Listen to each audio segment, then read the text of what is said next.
This video is not intended for children. Viewer discretion is advised. If you haven't already, please like, share, and subscribe. Thank you. Thank you.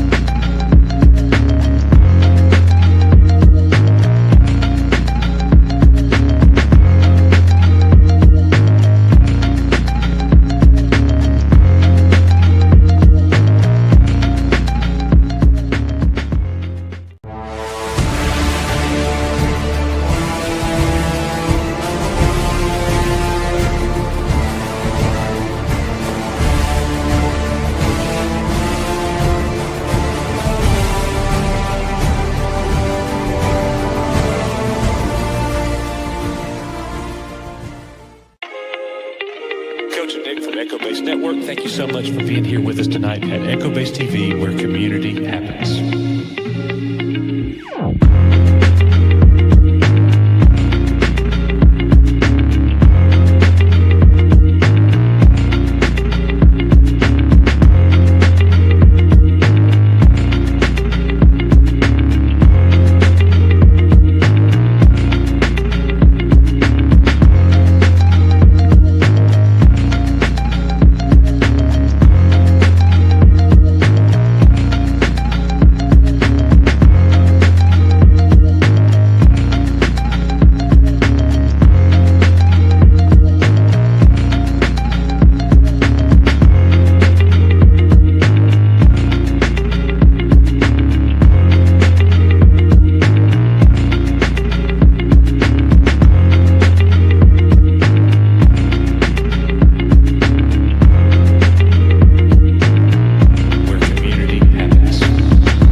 Echo Base Network, thank you so much for being here with us tonight at Echo Base TV, where community happens.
Welcome to another episode of EBN Cast, guys.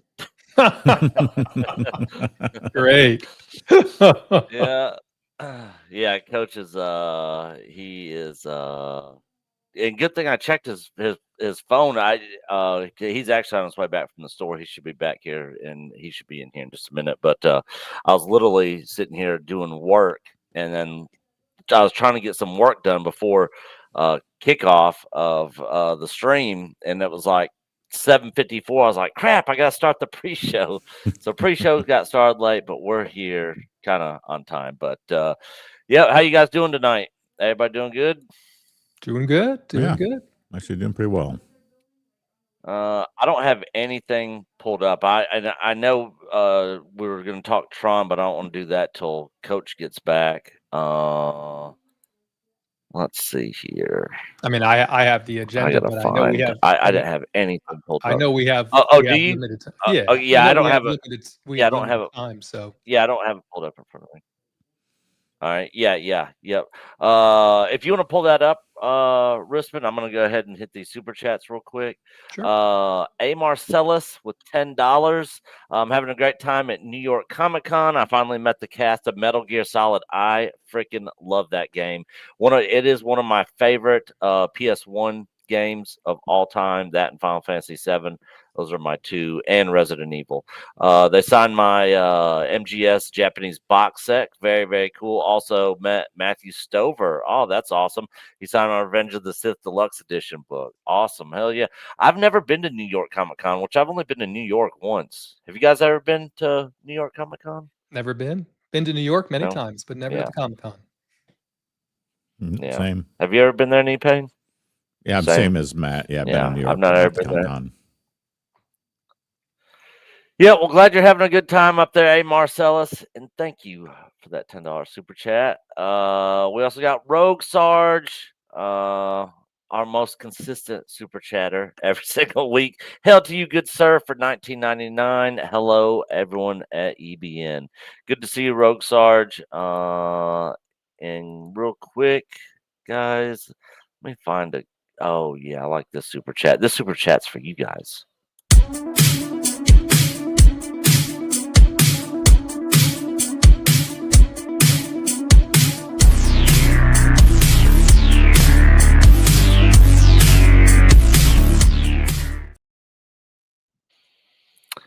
All right, Rissman, what do we got on the agenda? Well, I don't think this comes as much of a surprise to anyone. Pretty much, like they say in this Minecraft article. 2. But guess what's coming? You just Of can't course. get enough. My kids will be happy. Yeah, this is not surprising. That movie made super bank. So, and I'm kind of surprised it did. Like, I saw the trailers, I thought it looked stupid. I'm like, who's gonna go watch this? But it freaking blew up. I guess more people are into that dumb crap than I thought. I mean, I think like the whole skibbity toilet thing is stupid. Doesn't make sense. Kids love it. So I don't understand, but whatever. Yeah. I'm sure there's a lot of stuff we liked as kids that our parents didn't understand either. Yeah, I mean, this is one that I certainly didn't check into this, but I do know I've got a buddy. He's got a 5-year-old and an 8-year-old now. Or he's got 2 young children, and every time I go over there, this movie's playing in the background.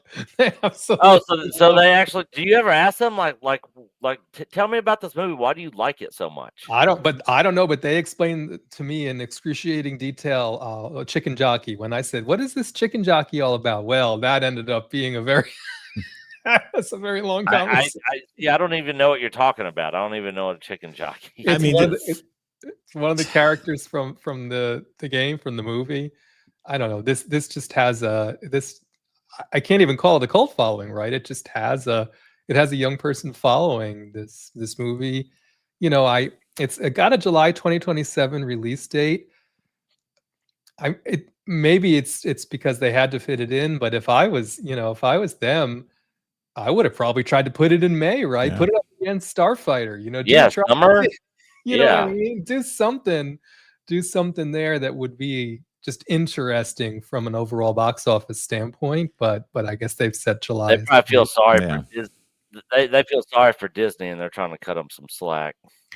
Listen, if they don't put Spaceballs 2 out in May 2027, I don't know what they're doing, right? They need at least something relevant needs to come out in that month. So it's funny you say that, because like just yesterday, my kids with his friends were over, and I hear them yelling "chicken jockey." I go downstairs, and my kid's wearing a cardboard helmet he made while his friend beats him with a sword, a foam sword. They're yelling "chicken jockey." I have no idea what the context is. But then 30 minutes later, I go downstairs, and they're watching the movie Hacksaw Ridge. I'm like, Okay, whatever. Well, the knight Yeah, rides wow. around on a chicken, right?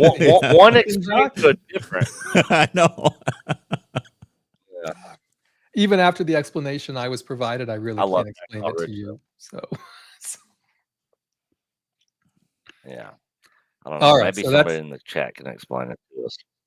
I think our age demographic is probably not the chicken jockey age demographic on this. Probably not. I mean, if I had to guess, I would probably guess no. Well, here we go. How about Sigourney? What is that white thing, and how do I get rid of it? Oh, great, a peacemaker, as if it didn't suck Yeah. enough. You got to give me a peacemaker banner. Just trying to piss you off more. Yeah.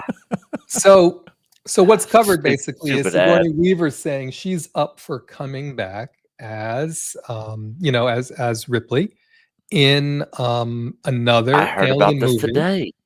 and that someone's written. Who did she say? Walter Hill. Walter Hill has written 50 pages of where Ripley would be, and I mean, she's serious about it. She's serious about doing it. I haven't read the article. Is it like a specific? Nope.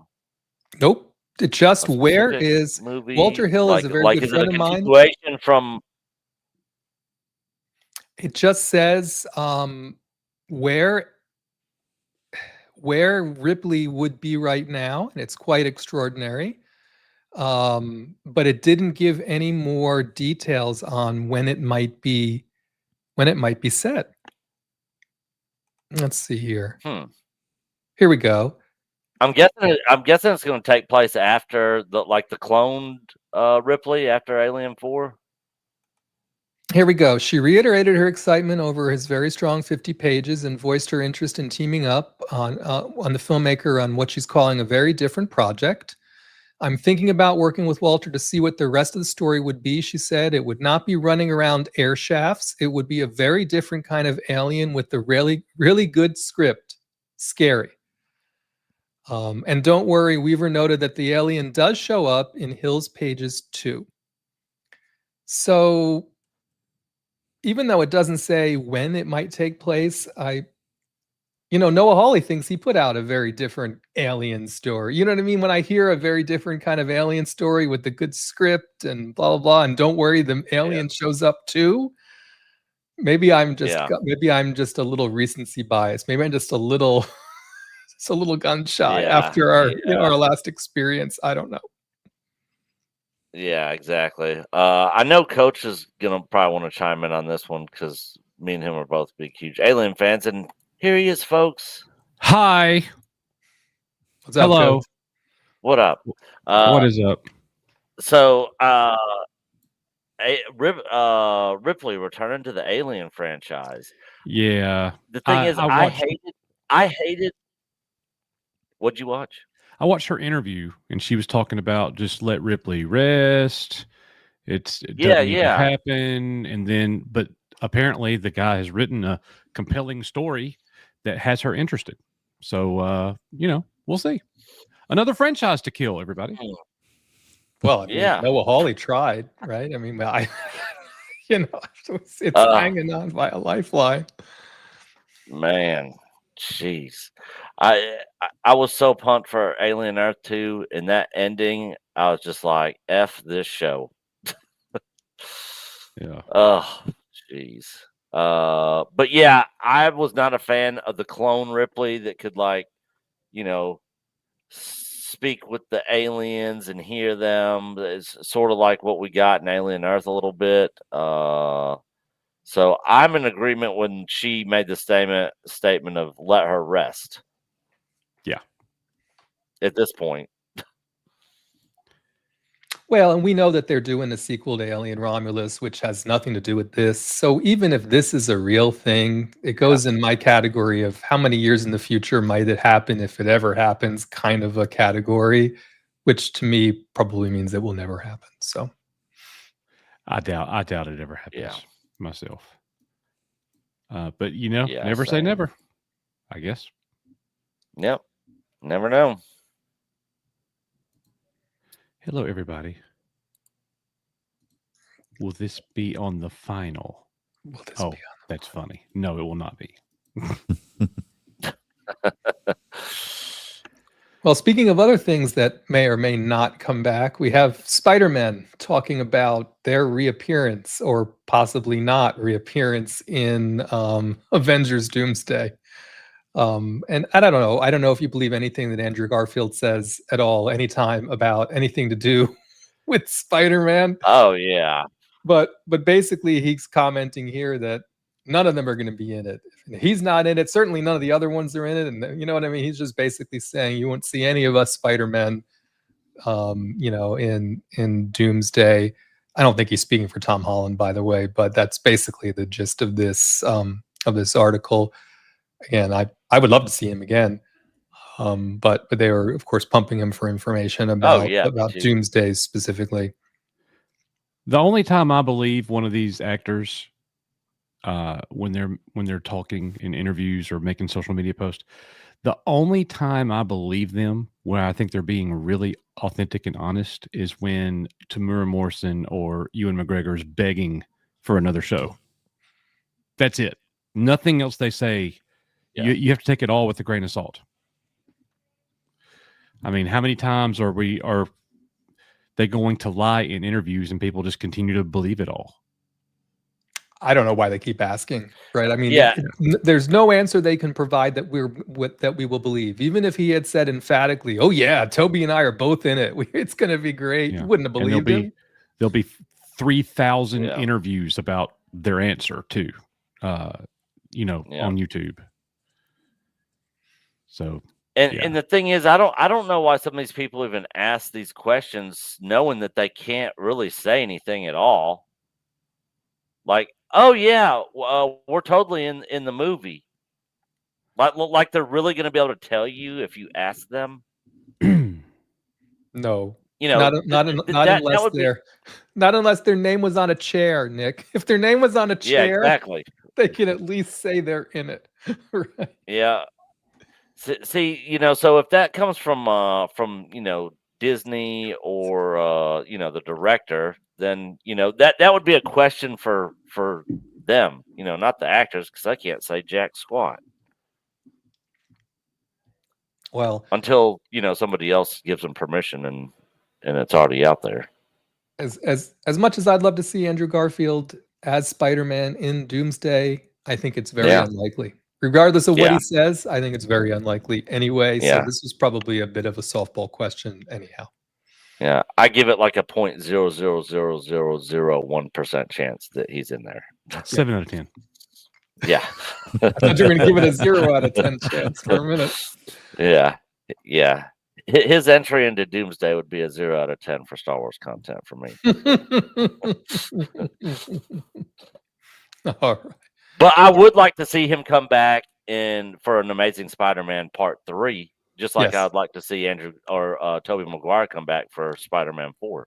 They should all three continue their Spider-Man movies. And that should have been put into the works right after No Way Home. Yep.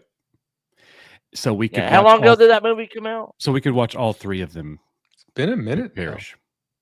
Yeah. But I'm with Coach. I mean, I'm with both Nick and Coach on this one. They should have done it immediately or very close to immediately, or they should be giving us more of them by themselves somehow. Because I don't expect either one of them to show up in the next Spider-Man movie that's coming. It's a whole different kind of movie. So no, Sony would have made bank on those movies if they would have went right into production with Amazing Spider-Man 3 and Spider-Man 4. Because we would have already got those movies by now. 4 years ago, 2021, to answer your question you asked, Nick. December 17th, 2021. So it's coming up on 4 years since No Way Home. Wow. Yeah. Can you imagine if this summer we had a Spider-Man, Amazing Spider-Man 3, and then this, Christmas we had Spider-Man 4, and it was them going back to their own world right after No Way Home. Yeah, it'd be good. I mean, God, that would have been 2 blockbuster freaking Spider-Man films in 1 year. It seems like the one that's the most likely to happen between Maguire and Garfield is Maguire's. Unfortunately. So we'll see. What is up, Brogu? All right. Well, we got a couple of let's clear these star things. Look, it's Tron time, right? So we want to clear these member messages and star things. It is Tron time. And then we'll People go on. People are going to be angry. All right, let's see here. What did Debbie have to say? Debbie, member for 55 months. I leave the room for 5 minutes to check on the dogs, and I see Nick is actually in the stream and that Coach is missing. What the hell is going on? Glad you're back, Nick. Let's go. Yeah, Air 404 Coach is missing. I decided at the to make beginning Nick of the start stream. things for once. Didn't last. They're all both here. They're both here. Good to see you, Debbie. Hope you're doing well. Yeah. Brandon, member for 29 months. Saturday show. Woohoo. Word is Tron is poopy. The legendary Tron is more Tron than this. Coach Nick Rissman, hope all is well. Cheers. Thank you, bro. Good to see you. Well, yeah, I'm guessing we'll get into that later on in the show, or do you guys want to talk about it now? I think we should do it now. Do you want to start with the toys, or you want to go right into the conversation about? Oh yeah. Let's talk about the toys first, and then we'll go into the. And actually, I have the whole thingamabobby here. So for $259.99, they are trying to sell HasLab Heroes of what they're calling it, Heroes of Tron. Couple of light cycles, 5 figures here. 3.75 inch. Yeah, that's good. What do you think? Now again, this is the original. They're going back to the original. I think that looks pretty badass. I like it. I mean, I don't have the money to get the HasLab, but I'm a little down about it. Not thinking it's looking good, Coach? No, I think it looks fantastic. I'm down at the overall fan reaction to it. What do you mean? 834 out of 10,000? They better get moving. Yeah. It's never going to back. So many people are posting on YouTube and like these little toy people YouTube channels are reviewing this, and they're talking about what a letdown this is. And, you know, somebody was like, why do this? You should have just made the figures available in the store for pickup and make a recognizer. And I'm like, bro, they made a grid that lights up with these high quality figures, 2 light cycles with a light beam that light up like that. I would rather have that than a recognizer. I think it's awesome. Yeah. Now I'm going to be honest. I'm 50-50 on buying it. Just because it's $270. I have never bought a HasLab anything, and it's always because of the money. I haven't either. I've wanted to a few times, but I just haven't been able to pull the trigger. This one is probably the thing that they've made that has me the most interested. But now, is it as cool as the Thundercats layer? No. You know, if that Super 7 did or whatever. But here's the deal. I love the franchise. Like, that's very compelling to me. And it would display great in one of my cases back there. So, yeah, I'm thinking about it. And it's interesting, or maybe it's not, because I don't know. I'm only familiar with HasLab from some of the Star Wars stuff we've looked at. But, I mean, this is all there is. In other words, it's not if it gets to this level, we unlock another figure, blah, blah, blah. It's here are the figures, here are the cycles, here's the base. You give me $259.99. You either get it all or you get it none, right? There's nothing else going on with this. So, Coach, I suspect that's probably part of the sticker shock, right? Rather than making it, you know what I mean? Rather than making it a little bit more attractive for unlocking things and blah, blah, blah. They're just like, this is it. I think the overall general reaction to Tron Ares killed any momentum these toys would have had. Because people are being so. Yeah, I'd agree with that. I almost said unfair. I don't think a lot of them are unfair. I think some of them are unfair. It's just, I think it's very unfortunate. I don't think this is going to pass. I think there's a very slim chance this backs. You were being really funny the other day when you texted me and you were like, you better hurry and get your pre-order in because ain't nobody pre-ordering it. That's right. I'm like, at least then they'd have one. Yeah. I mean, I'm just watching the thing creep along. Yeah. And that's a real shame, man. If they brought the price down, I would be more inclined to get it. For sure. Yeah, I agree. Let's see. So you got to think about it this way. Those figures would be $25 a pop. And there are 5 of them. That's $125 right there. So then you're paying $125 for a light up grid and 2 light cycles. Well, those light cycles would be $45 or $50. They're going to be way more expensive than just a singular figure. Yeah. So the price is about right, packaged all together. It connects via USB to light up with LEDs. Well, that's cool. It looks amazing.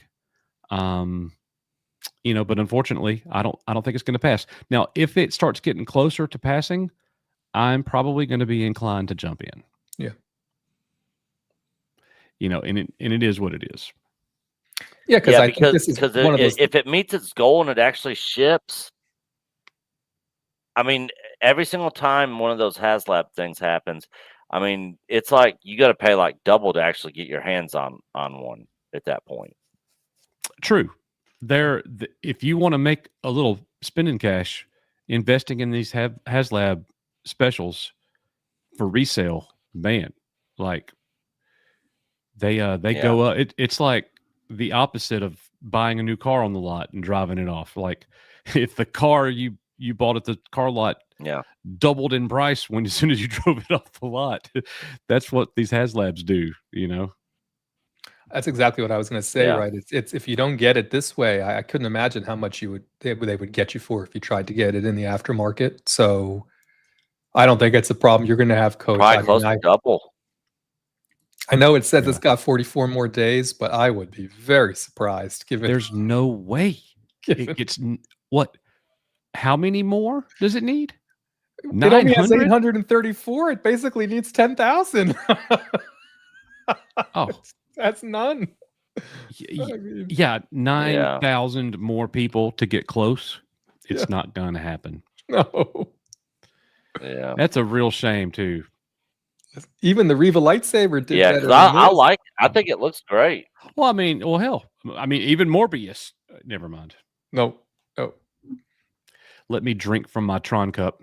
Yeah, I saw you had the Tron sipper. All right, let's talk about it because I know everyone here has seen it, and I know at least 3 of us. I don't know Nick's opinion yet, but I know at least 3 of us. I don't know Nick's opinion yet. I know knee pains because I saw him post about it on Twitter. So let's talk about. So how do we want to do this? Do we want to stick to the positives first and then go negatives and then finish with an overall score? Yeah, I think that's good. Yeah, let's do the start off on the positives. Okay, who wants to start it? Rissman, you lead us through this, man. Sure. So, the things that I really enjoyed about the movie was really all the flash that it had. And by that, I mean the soundtrack, just the way it was pumping the whole time. Again, I mentioned to Coach, my IMAX theater was a little out of alignment, so I think it was extra pumping in my particular theater. But I really enjoyed the way they worked the soundtrack in. And at certain points, there was just so much visual stuff happening on that screen. The way they juxtaposed the grid elements in the real world and all of that. And this is even before it got to the point. I'm not even talking about when the recognizer shows up and all that stuff. And so, I liked all of that a lot. And I thought the action they had was good action. I wasn't quite sure what to expect because again, we're used to a very specific kind of Tron action occurring on the grid primarily. There was a little bit of that in this, and they did not that they ignored a few different kinds, or at least a couple kinds of grids, and I thought they rendered and did great things there, especially when we got to the NCOM grid, just the way they graded out and the way it all looked. I really thought that they did a great job representing it, and I could see. I think it's rumored to have cost 180 or 200 million dollars. We know it wasn't in that. We know this budget wasn't in salaries paid to actors. You could see it in the visual effects, right? The money was present on the screen. I could see it. So I liked all of those things the most, personally. So I will say that going Thursday night with my oldest daughter, Tron Legacy might be her favorite movie ever. And, I said here recently that I think Tron Legacy might be my favorite movie outside of the original trilogy. Like, it is right there. It's definitely in my top 10. Yeah. I am a fan of the franchise. Now, I don't love the original movie. Like I don't think it is a brilliant masterpiece.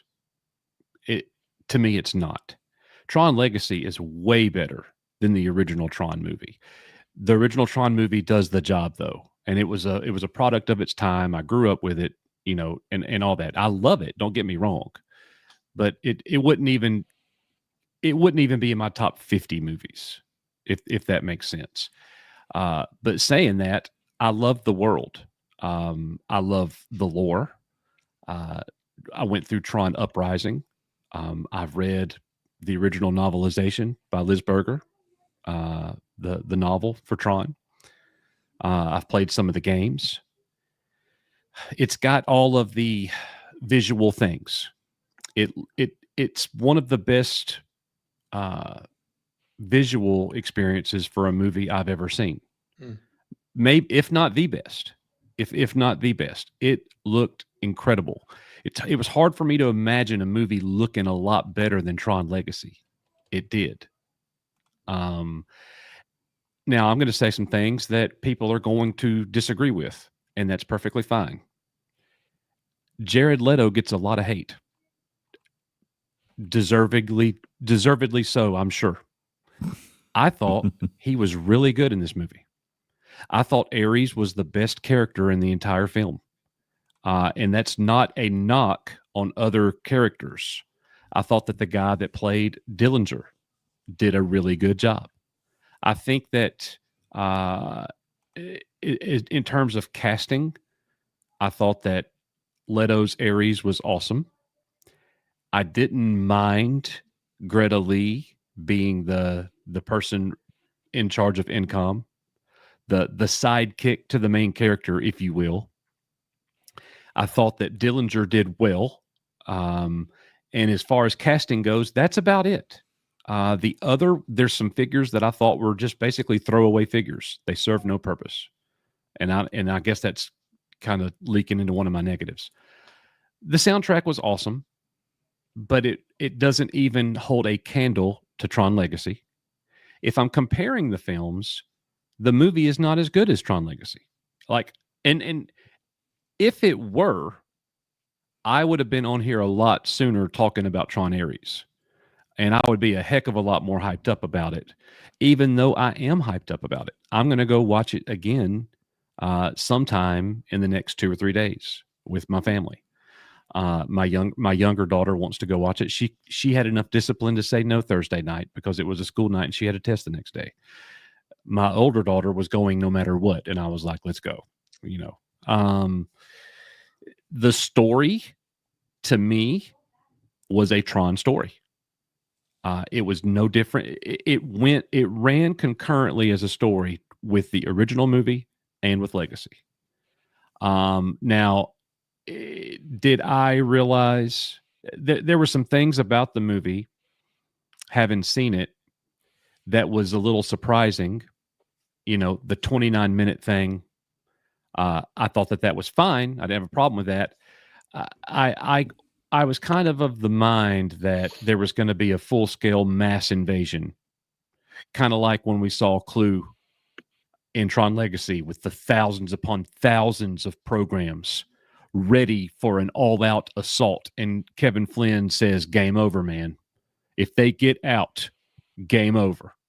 The Earth is gone. That's the kind of threat I was looking for. So there were elements of the story that I was like, it could have been a more serious threat than what we were doing. But again, I didn't really have a problem with the story. I loved the fact that for the first time ever, we got to go into essentially 2 different grids. I thought that was awesome. I thought it was really cool seeing the programs from Dillinger infiltrate Incom in the digital world to go and find the file that they needed. It reminded me of the original Tron film. Mm-hmm. You have to remember that these programs are programs made, a lot of them, in the real world. Like that's what Tron was, made by a user, and there he is in. So that was pretty neat. I thought that Jeff Bridges and the entire scene of the Incom grid with Bridges and the old light cycles, the crack in the wall where Ares drives through it, made to look exactly like the original film. Bit being there, doing the yes, yes, yes, emphatically. All of that was so good. I literally leaned up into my chair. It was very similar to me watching, for me, this is for me. It was very similar to watching the end of the episode where Picard and the crew are back on the Enterprise going on mission. It felt like that. It was an emotional experience for me. It was like going in a time machine, and I loved every second of that. The fight scenes I thought were really awesome. It was cool. I wasn't sure how I was going to be about the vehicles, the light bikes and everything in the real world, but it worked really well. I thought that was pretty good. So I told Rissman and Nick after watching it that I gave the movie an 8.25, an 8.5 maybe. I was very, very happy with it. I'm very sad to see that it had a lower than expected opening day, and now the projection is lowering, and now people are putting out articles in the media saying this is the death of the Tron franchise, and I hate that. This movie should not be the death of the franchise. I have seen a movie that kills a franchise before. This ain't that. Mortal Kombat Annihilation. This isn't the sequel trilogy. This isn't anything on that level, not even close, for me. So I thought it was good. I think that the pieces are set in an incredible way to give us a great sequel to this movie. There's so many things that they could do right now. The end of the movie was so compelling, and drawing strings back to Legacy in an extremely strong way. With Sam Flynn, with Cora, they could just hear me out. They could go resurrect the original Tron. And Ares and Tron fight together against a common foe, Sark, in the next movie. There's so many things that they could do to pull off some magic.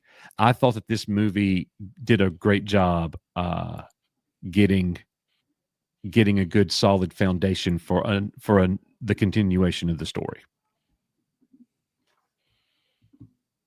Yeah, and I have to also applaud them for giving us a post-credit scene at the beginning, right? I mean, just seeing Dillinger go into what's left of his grid, and then all of a sudden pick up the disc and become Sark, or what appears to be Sark. The helmet started to form like that, yeah. Yeah, I thought number one, I was totally not expecting that. And number two, I was like, well, thank you for doing it now so I can leave. You know what I mean? Thanks for getting it. Thanks for getting it out of the way so I don't have to sit here until the whole end. I don't see it like that. Don, I'm glad your daughter enjoyed the movie. She likes how it was for girls. I never once thought this movie was made for girls. I've seen that has been said, as a criticism for the movies by people who we consider friends. Not a problem. I just disagree with them. I didn't see Greta Lee's character as a girl boss in any way whatsoever. To me, she was more of a damsel in distress. Easy. She needed the support of the people around her. She wasn't like, I can do it without, I don't need anyone to help me. No, she needed help. And Jodie Turner-Smith, her character, Athena, was never a threat to Ares. No matter what they wanted to do. She was never a threat to Ares. So I didn't see it as, anything for the girls or anything like that. But that was just me. Yeah, she was tough, but she was never a threat. Nope. And at the end, when she lost the two sidekicks, it was quite obvious she was not able to take Ares in the final fight. So agreed. What else, Steve Payne, from your side? What did you enjoy?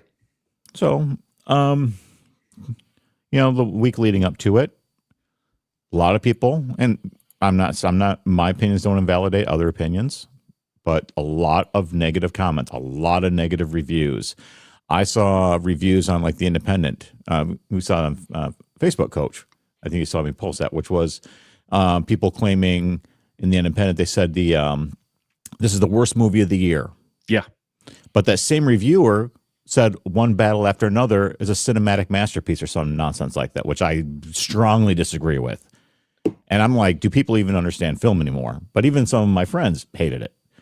So there was a lot of negativity, and I'll be honest, like I've been listening to the soundtrack, like out walking my dogs, and I didn't like the soundtrack as just a soundtrack to listen to as much as the Daft Punk one. I still love the Daft Punk one.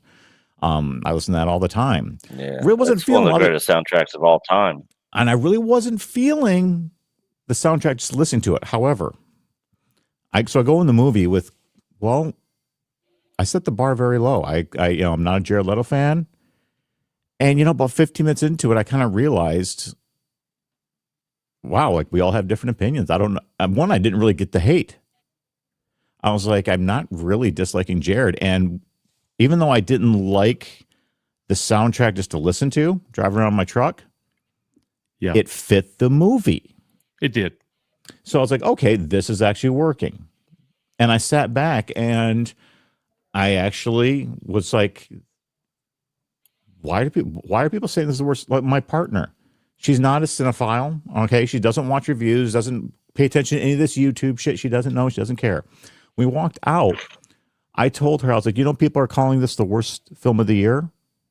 And the same people said that One Battle After Another was a masterpiece. And she just turned to me, she goes, that sounds like gaslighting. And, and so, again, just very, she's a normie very much. And I really felt that. A lot of what you all said, I agreed with. I think Jared Leto, as much as I don't really care for him. Yeah. I think he performed well. I do have a critique, so we'll get the negative. I'll bring up that part. I actually, setting aside Acolyte, I actually like Jodie Turner-Smith in that role because I felt as synthetic characters, her build, her structure, she has a very strong jawline. She's very trim, very fit with the makeup on. Yeah. She feels like a character that would be rendered by a computer and brought into our world, like just physically perfect. Right. And I thought that actually fit. Now, I do have a critique related to that, which we'll get in the next part. But I was like, okay, like again, like going in this, I was like, oh, it's the Acolyte chick, right? I had to put that out of my mind and really judge it on its own merit. I'm like, it's hard to put that out of your mind. It was hard. It was initially hard, but you know what? The way it kind of played out, it wasn't girl boss. It was no witches. It actually worked, and I have to give her credit. I think she carried the role well. She didn't ruin it.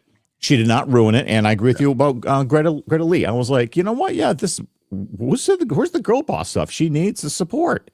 Yeah, and if anything, I think that they kind of played into stereotypes a little bit. Wait, you made an Oriental person the head of a tech company? Really? You know what I mean? Yeah. I mean, yeah, trying to connect with her sister, but I don't know. It was. I liked it. I think Jeff Bridges, Kevin Flynn. It's like, okay, he didn't come back. He's not still alive. It's like his aura, his essence, like still lives in a computer. But he did pass through in the events of Legacy. I didn't know what to expect. I mean, I knew from Legacy because I had friends that worked on it, so I knew what they had intended to do, and I thought maybe they're going to pick up from that, like bringing the army was going to come back and try to come in, and so the plot kind of caught me by surprise a little bit. The story did. Going to multiple grids. I was like, okay. And then the last grid, the retro grid, I was like, oh, I mean, they had the gate weave for the film and everything, the grain. I was like, oh man, the skin tones were, old film color kind of off. Perfect. I was like, this is great. Why?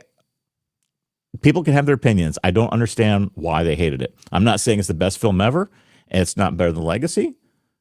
I still like Legacy. I have a theory. A lot of the people who are reviewing it that are giving really reviews that I vehemently disagree with, I don't think they're that big of a Tron fan to begin with. Yeah. I'm assuming. I'm not talking about somebody that thinks it was like just okay.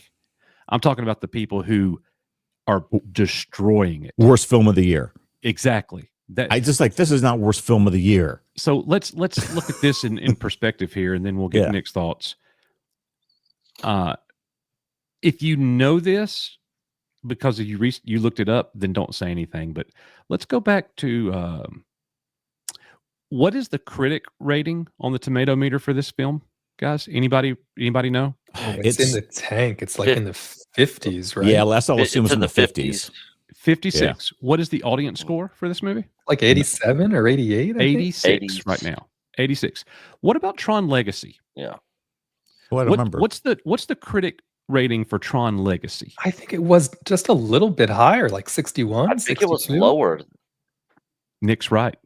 Was it lower? Ares is 56. Legacy is 51. Wow. And the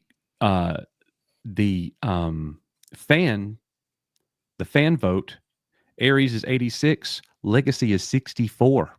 And then you go back to the original Tron, it's 61-69. There you go. Okay. Yeah. So this movie is by far the best rated from the audience of the 3 Tron films. Sounds like when you average it out, it all breaks even. Critically, it's basically running consistent with the other ones. Sundowners asked, so go see it or not? I say, I'm going to see it again in a day or two. So it'll be twice for me. I say absolutely. If you're a fan of Tron, I might go see it again. If there's nothing else coming to theaters, it's still in. I might go see it one more time. And one thing I left out, and I know, Coach, you had an unexpected 3D experience, right? I had a planned IMAX experience. One of the things that they did really well is make use of the IMAX cameras, because you could see it all of a sudden. It took up the entire screen. A lot of the action and the grid shots and all that. And then it would go to some exposition or whatever, and you get the black bars again. But I mean, it did this quite a few times. And I thought, wow. I mean, again, that's what they had planned to do. And I think they really capitalized on a large format. I've heard mixed reviews on 3D. A lot of people have said 3D IMAX is the best way. Other people raved about the D-box seats in a 4D or in an XD with D-box. I know, Coach, you can speak to your 3D experience. I've never been a huge 3D fan, but people say this movie is designed for you to enjoy it in that way. I bought the 3D tickets by accident. I didn't realize that I was pre-ordering on my AMC app 3 3D tickets. So we're walking in and they hand us glasses, and I said, glasses? This isn't 3D. And they were like, yeah, it is. And I was like, oh crap. I make fun of people that go to 3D movies. Like, I hate 3D movies. And I looked at my kid and I was like, well, we're stuck. If my wife had been with us, she'd have left. She would not have gone in and watched a 3D movie. But I will say I was pleasantly surprised. And I'm talking about from the opening scene, dude. The opening. I'll talk about when the dadgum Disney Magic Kingdom castle in Tron lighting. I'm talking about right there. That looked good. everything in 3D in this movie was amazing. I really found myself enjoying it the most at the point where during the cycle chase where she commandeered the light cycle, and kind of like her reaction, kind of driving this thing. I was like, interesting. Okay, like Yeah, I don't know. I just it's like at that point I was like, this is actually decent. right. All right, Nick. Nick. Hit us with the Nick picks. Hit us. Oh, So, yeah. So, this is only the positive segment. So I did go see it in 3D. I was planning on seeing it in IMAX 2D, but I ended up going and seeing it in 3D instead because everybody I was watching that was reviewing it. That's a badass cut, by the way. I wish That's the super AMC awesome. I was at. Movie sucks, but the cup is awesome. Just kidding. I love the movie too. So everybody was saying you need to see this in 3D. Like I saw several reviewers saying when I was watching this, I was sitting there saying, "Man, I wish I would have got tickets for this in 3D." So I actually got 3D on purpose for this, and I thought the 3D was really well done in this movie. I thought the movie looked excellent. I love the soundtrack, but I don't love it as much as Daft Punk. Daft Punk, I mean, that's like me and Coach were talking about this last night. That's like the gold standard for movie soundtracks. It's one of it's in my top 5. Well, it's probably my top 3 of all time of movie soundtracks ever. That Daft Punk soundtrack. So, but I thought 9 Inch Nails did a hell of a good job with the soundtrack for this. I enjoyed it. But I enjoyed it in the movie. I 100% understand what Knee Pain was saying. It's more of a soundtrack that's made to listen to while you're watching the movie, not really something that you listen to outside of watching the movie. Daft Punk is you can listen to it in the movie and outside of the movie. Yep. So yeah, 100% agreement there. I liked them going back to the old grid. I thought that was really cool. Seeing Bit come back, yes, yes, yes, yes, yes, yeah. Seeing the light cycles on there. Jodie Turner Smith, who I absolutely despise, that woman. When I saw her character in this, I didn't really think about the Acolyte. She played a different enough person in this to where it wasn't like, oh God, freaking Acolyte flashbacks, I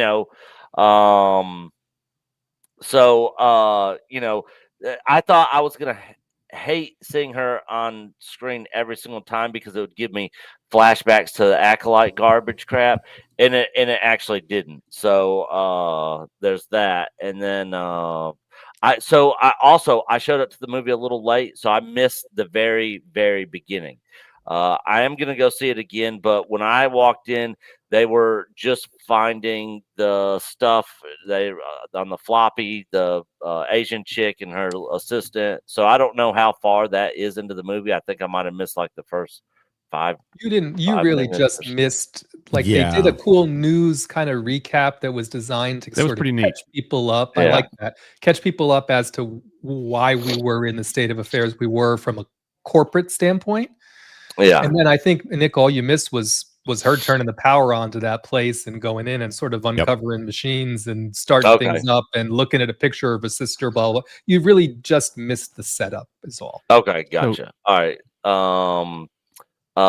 The vehicles, the light cycles, the action, the stuff in the grid, outside the grid, I thought it looked phenomenal. The visuals on this I thought looked great, but there was some stuff on it that I thought Legacy actually looked better, and we'll get into that later. But overall, I thought they did a great job on the visual effects. This is definitely a movie, if you're going to go see it, to watch it either on an IMAX screen or IMAX 3D, or 3D. I saw it in regular 3D. When I go see it again, because I want to see it a second time on an IMAX screen, and not in 3D. But I really did enjoy the 3D. I thought they did a good job. You're going to go see this movie again?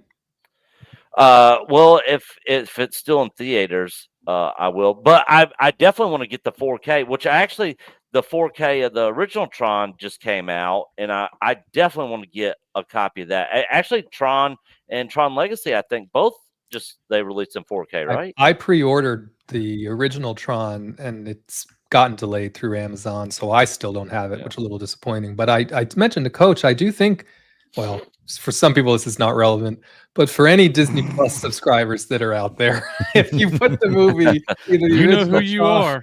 Either put the original Tron or the Legacy on Disney Plus, I think they swapped out what they're showing there to be now based upon these new restorations for folks who haven't gotten the the actual the release of the physical media. But a little disappointing.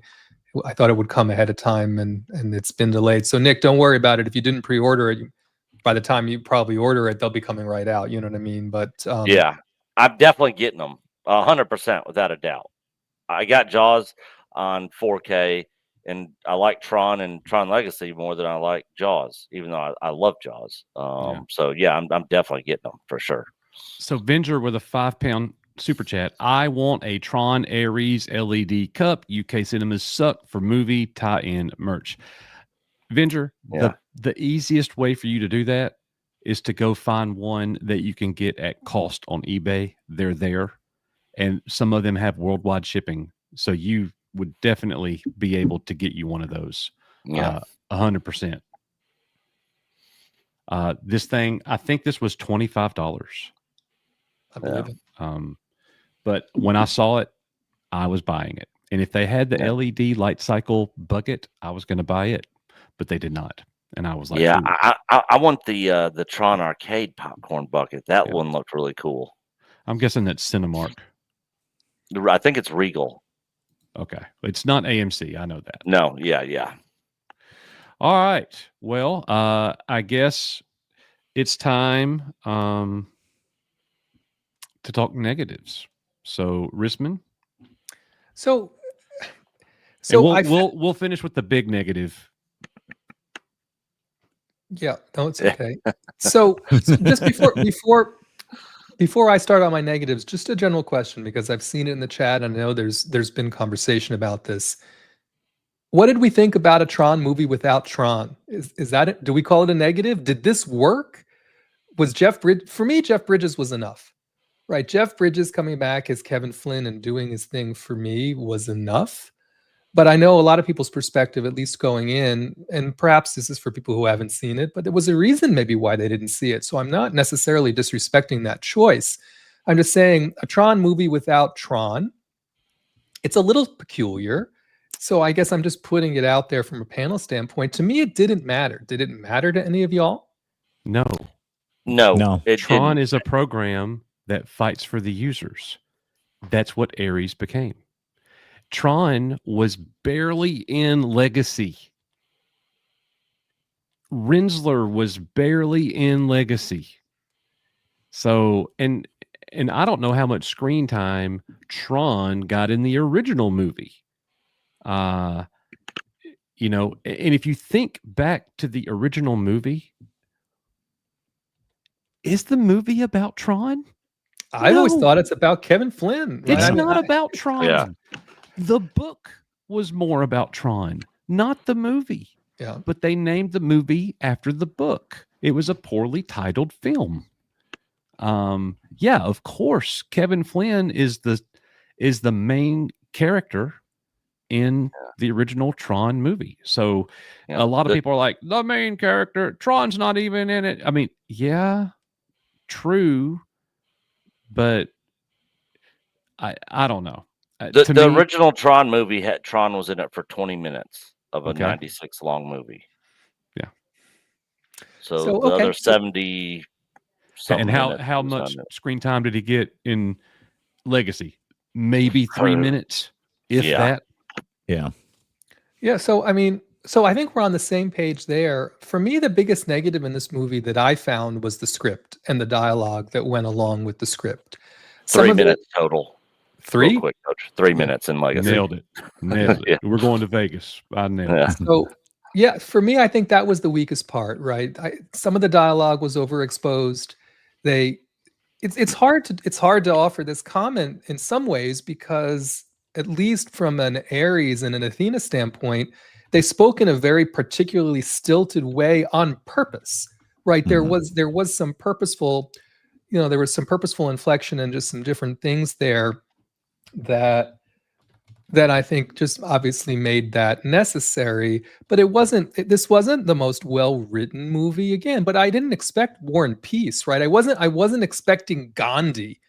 You know what I mean? So I'm not saying that necessarily for me ruined the movie. I'm giving it an 8.5, just like Coach, right? But in comparison to other movies that I've seen recently that have had, really good scripts and dialogue and things that you could tell the writers were passionate about, I didn't find that to be a part of this movie. And I know for a lot of people, they're, oh, it's trash. They couldn't. But I'm like, this is a Tron movie. I mean, but again, to me, it's a negative on that. And I also, from a character standpoint, I also thought the character of Athena, and again, this is the way she was written, but she was very one note. And on Coach's point, she was never a serious threat, right? I think the reason why this movie is not working for some folks and is a little peculiar from what we expected is, I would say the biggest villain in this movie was Dillinger himself. Easy. Right? He's the antagonist. Yeah, and he was trying to use Ares and Athena, and by extension, get Eve Kim and the knowledge that she had. That was the point of the whole movie. It wasn't programs taking over the real world. Now, Athena went a little rogue in the movie, but not really.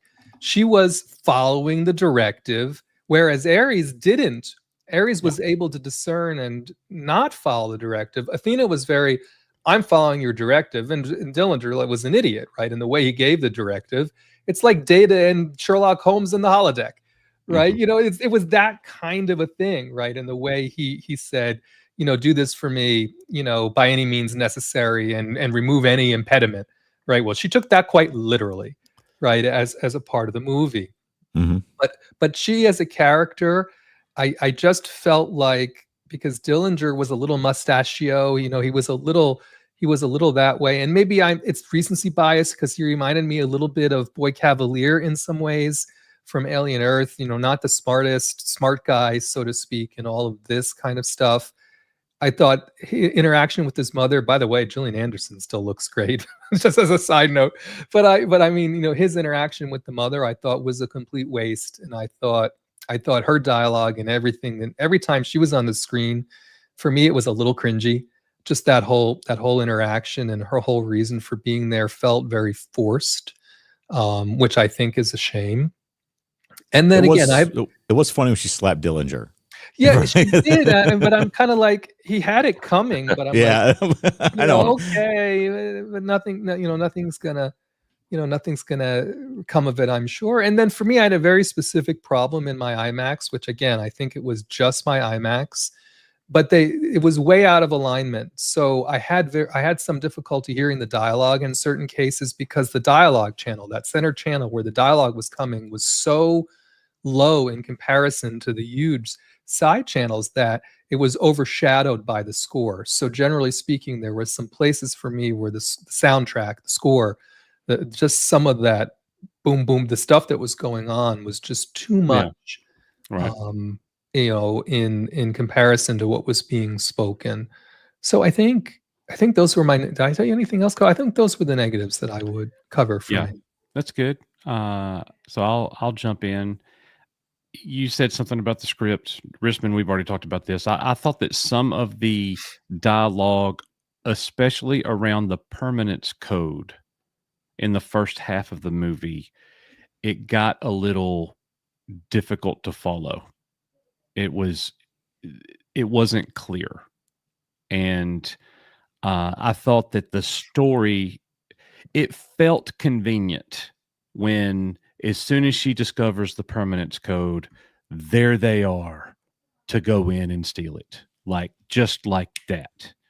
That just had a convenient feel to it, kind of like, I guess you could say, maybe a little lazy. I thought that I was expecting the Dillinger programs coming into the real world to be way more of a threat to the real world than they were. I had in my mind, I had mass invasion kind of deal. It wasn't about that at all. It was never more than 2 people, and they're just going after the code. And Dillinger has so much more capability to like, I mean, we're talking about a bad dude that he was going to let his opposition die. Like, this guy is bad. Well, if you have an entire army at your disposal, why do you care about trying to compete with another technology company? You could do far worse or greater than that. You know what I mean? So it's like he's not even aware of what he's capable of doing. I thought that, sorry guys, I thought that Gillian Anderson's character was a total throwaway. Yeah, not needed. I hate that for her. She was a waste of time and space. And they should not have written her like that. She offered like no emotional, like, mother of the guy Dillinger, daughter of the main Dillinger who was Sark in the grid. There was no like emotional pull there. It meant nothing. She died. I felt nothing. Didn't care. And I'll say this. I knew who the main characters were. I understood, to me, that Greta Lee is the sidekick to the main character, Ares. Greta Lee is not the star of the movie. I keep seeing that on social media. And I keep seeing that Athena is the girl boss, baddie. Dillinger's the baddie. She's the sidekick to the main antagonist. She's a secondary character behind the main antagonist, who is also a secondary character. So that there was some confusion with the elements of story as far as that goes, and that either people were just not wanting to understand, or they truly were unsure of what they were watching. And if they're unsure of what they're watching, then you got to be able to say then that's storytelling. They didn't make it clear that Ares is the main character of the film and not Greta Lee. I never once thought Greta Lee was the main person in the movie. So those are really my negatives. And overall, I give the movie, like I said, an 8.5, and I say go see it. So, Knee Pain, we're going with the negatives. Yeah, I agree with what you said. Things I didn't care for. So the 30-minute, or 29 minutes, right? They're kind of playing like that was a weakness.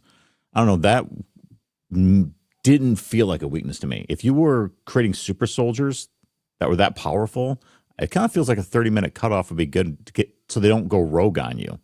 I'm thinking like back, Universal Soldier, very, hybrid soldiers that, develop their own conscience, and then you can't control them. I was like thinking, why would the military care if they last for 30 minutes? If it's a special operations, grab and snatch, it's 15, 20 minutes. There goes your witnesses. And if it backfires, they still evaporate anyways, Hold on a second here.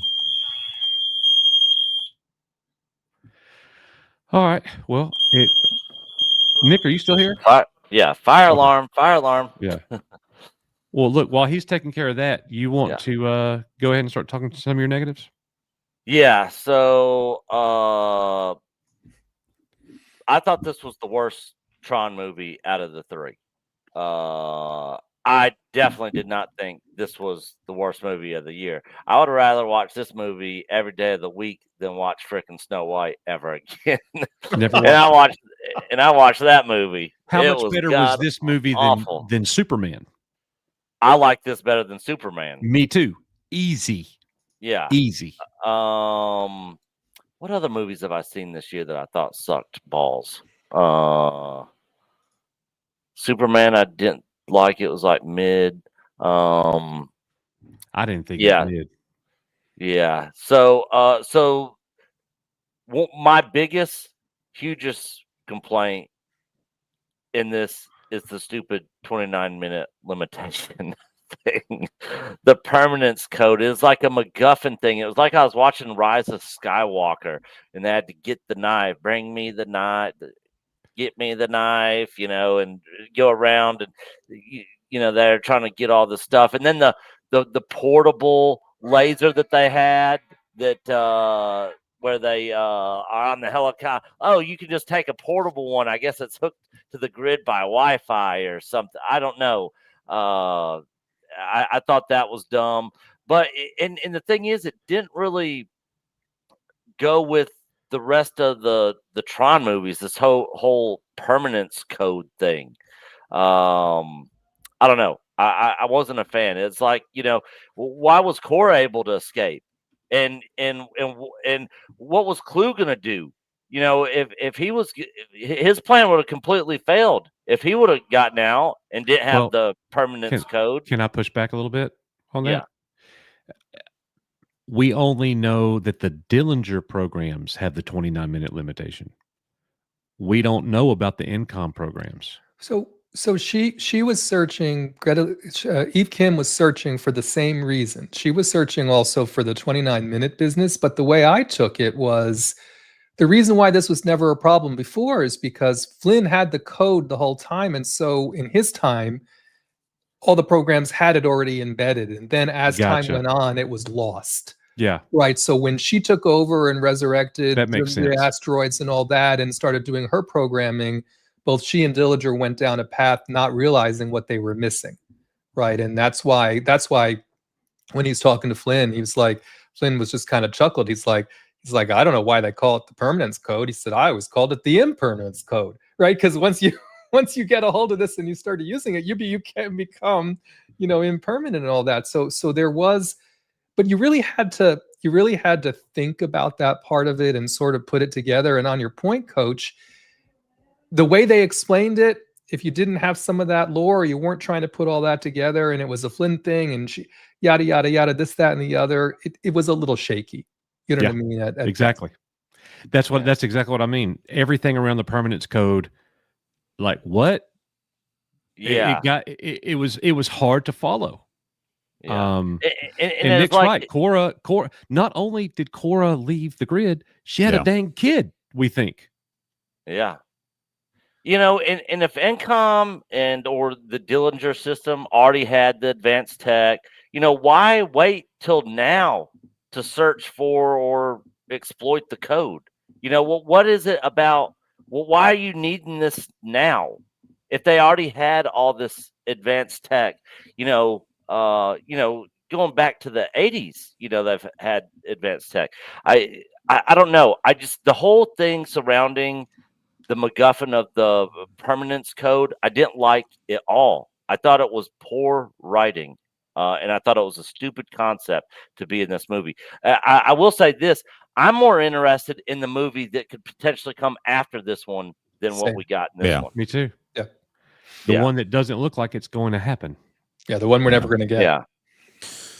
And something else, once Eve sees or has an interaction with the code, her mind becomes a target, which suggests that the code is memorizable or transferable mentally, which is a bit heavy-handed in terms of technological logic. But I don't know, every single thing to do with that. Oh, also when she rezzed into the grid, it was like she was just in a paralysis stasis. Vegetative state. Yeah, until they put I'm like, that's not how it works in the other and movies. Dillinger wasn't.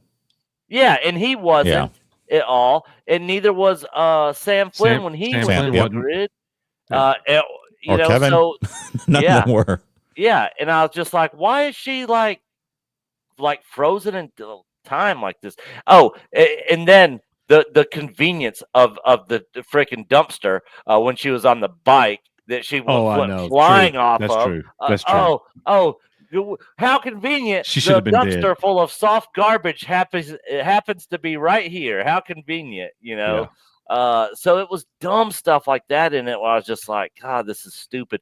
You know what? When I watched Tron and Tron Legacy, I really didn't get a lot of those kind of moments in either of those movies. That's why I think this is the worst Tron movie out of the three.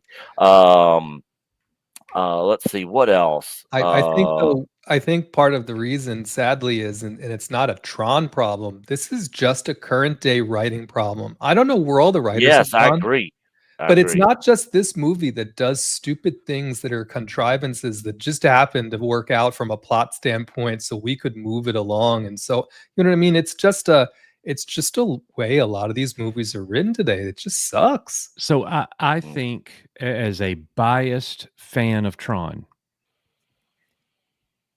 I'm sad that I think this is the end. I think this is it. I wanted this movie to be awesome, for Tron to be bigger than ever before. I wanted a VR Tron game where I could go into the grid, and I would probably play that game only for the rest of my life. You know. Yeah. This movie for this franchise needed to be a 10. Yeah, I agree. Yeah. It had to be a huge mega hit for this franchise. If it was just a safe base hit, it's over. And I think that's what we got. That's what we're getting. I agree with Nick. I think this is the lesser. I'm not going to say the worst. Nick can say that. That's fine. I'm going to say it's the lesser of the three films. I liked it a lot, but it's the lesser of the three for me as well. Yeah.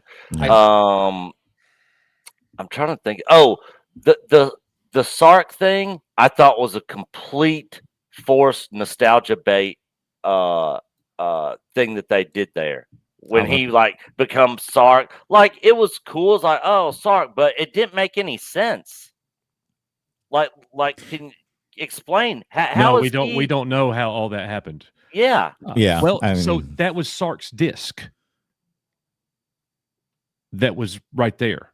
That was his disc. His design. And how did his disc get into I don't know. the Dillinger? I have no idea. Maybe it gets explained if we get another movie. I don't know. Yeah, red. They were all red. You know, it was the only thing left. And that whole character gave me flashbacks to that stupid ass Alien Earth movie and that That's Boy what I Cavalier. said. Boy Cavalier. Yeah. He did remind me of Boy Like the Cavalier. whole time, I did not like him. I liked his mother better than I liked him, which I agree with Coach. She was, throwaway. And when she got killed, he was just like, ooh, like his reaction to his mother getting and her killed last in front words of him. to him, like, She what was that badass reminded me at of? the end. Yeah. Her last words to him was, "This is your fault." You know what that reminded me of? Nick? This is on you. This is gonna sound terrible. Huh? That reminded me of my mother. Oh no! Oh really? Because my mother was a professional guilt tripper. Oh yeah, she was. That's something my mother, not on her deathbed, but that's something my mother would have said. Well, this is your fault. But she did say something like, "This is on you," or "This is your fault," and that's what made him. That's what made him say, "Forget about this. I'm out." Laser me away. And I did not like the whole 3D laser building thing. Like I thought people come in and out through the laser. The laser was like the key. That's how they come out. They get digitized out. But I guess all those are like a bunch of mini lasers. But the whole building, I don't know. I thought it would have been cooler and made more sense if they just had a bigger laser than what was in Tron. To where more things could digitize out, or light cycles and what are the other big it was the recognizer. Starts with the R. God, I'm drawing a recognizer. Yeah. yeah, all that stuff could have like came Right. out. So we haven't said this. I thought it was really cool where Ares, where Jeff Bridges, where Kevin Flynn sent him through the back door Yes. into his lair, but Yeah. we didn't get to see the arcade, man. Just from the outside. Oh Yeah. yeah. Wasted. It was all. I we meant just to bring saw it the up outside too. of the building. Come on, at least Yeah, let's go walking yeah. through there with some Eurythmics. Yeah, Oh. definitely missed opportunity, and we didn't even get to see the tabletop computer that that Sam was typing on in Legacy. Where they dusted off. It would have been cool to see. I mean, he was in the room, but yeah.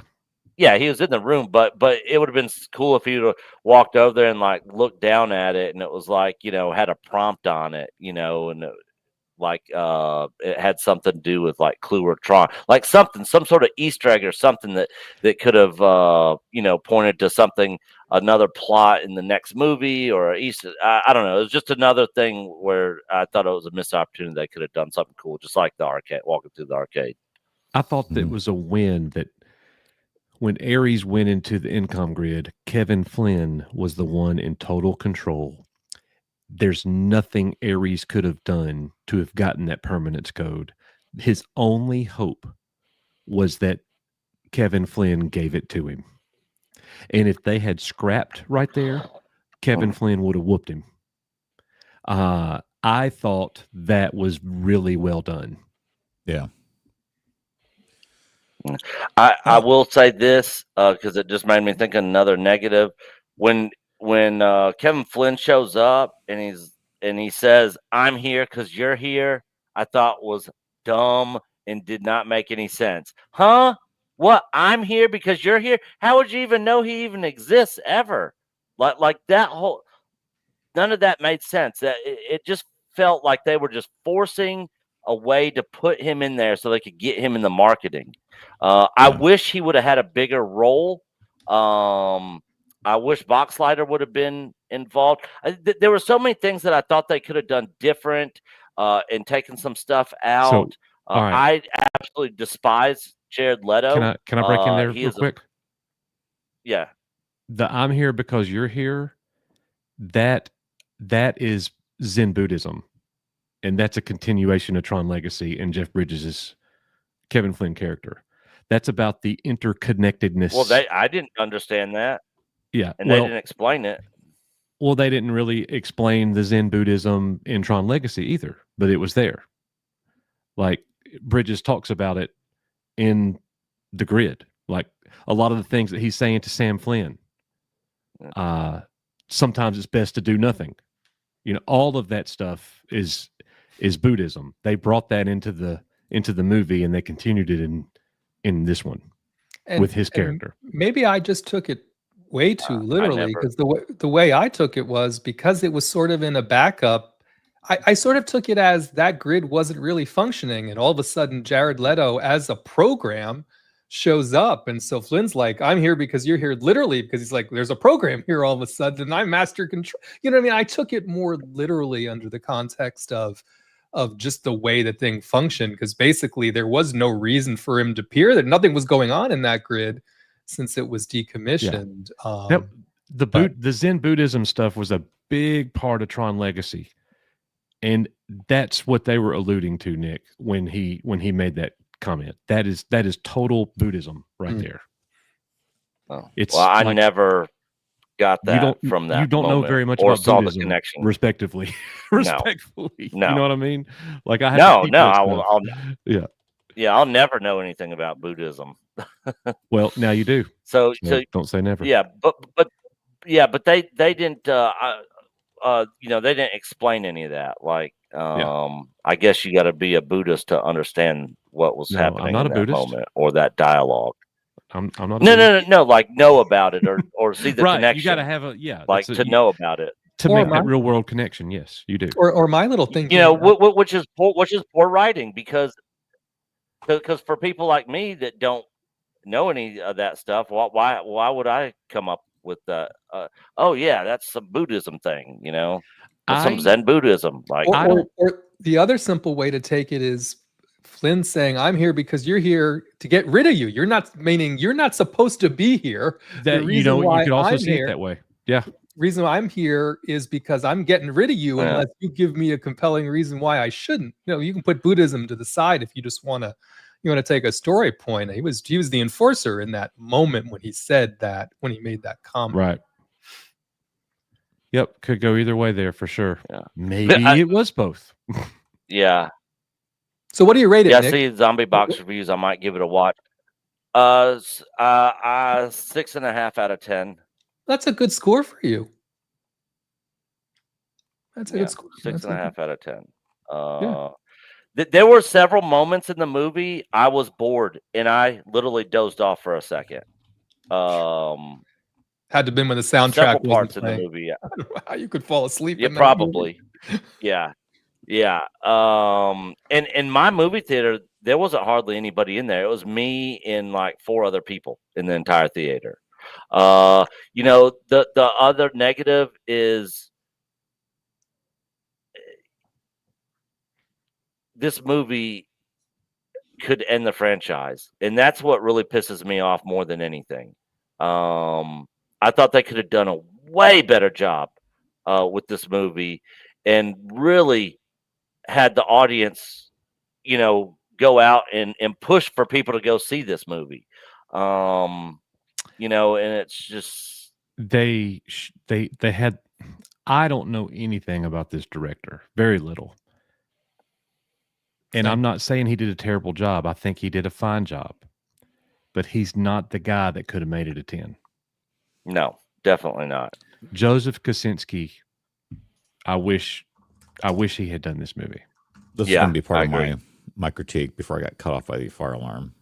Was like same thing on the director, which was I will say too, I'll add, I don't think the chase where she was running away at the end, like I'll distract her, and that was to me is like wasn't very.